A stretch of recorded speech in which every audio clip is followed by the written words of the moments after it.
തൃശൂർ ചാലക്കുടിയിൽ കോഴിക്കടയുടെ മറവിൽ വിദേശ മദ്യ വിൽപ്പന.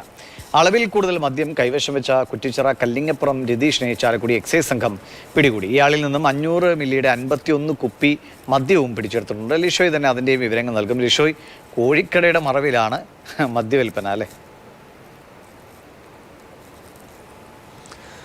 അതെ ദിവിഷ്, ഇന്നിപ്പോൾ 1-ാം തീയതി ആയതിനാൽ തന്നെ ബാറുകളും ബീവറേജുകളും എല്ലാം തന്നെ മുടക്കാണ്. അതിൻ്റെ അടിസ്ഥാനത്തിൽ എക്സൈസ് സംഘം നടത്തിയ പരിശോധനയിലാണ് ഇത്തരത്തിൽ മദ്യവിൽപ്പന വൻ ശേഖരം തന്നെ കണ്ടെത്തിയത്.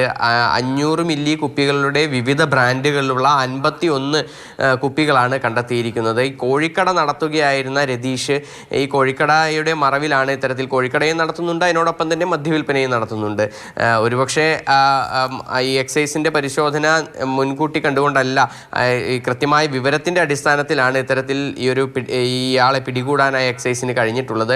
നിരവധി ആളുകൾ അവിടെ നിന്നും മദ്യം വാങ്ങുന്നതായി എക്സൈസിന് വിവരം ലഭിച്ചു. അങ്ങനെയാണ് കൃത്യമായി ഇതുമായി ബന്ധപ്പെട്ട പരിശോധനകൾക്കായി എക്സൈസ് ഇൻസ്പെക്ടർ എസ് സമീറിൻ്റെ നേതൃത്വത്തിലുള്ള സംഘം അവിടേക്ക് എത്തുകയും പരിശോധന നടത്തുകയും ചെയ്ത് ഇയാളെ അറസ്റ്റ് ചെയ്ത ശേഷം കോടതിയിൽ ഹാജരാക്കി റിമാൻഡ് ചെയ്യുകയും ചെയ്തു.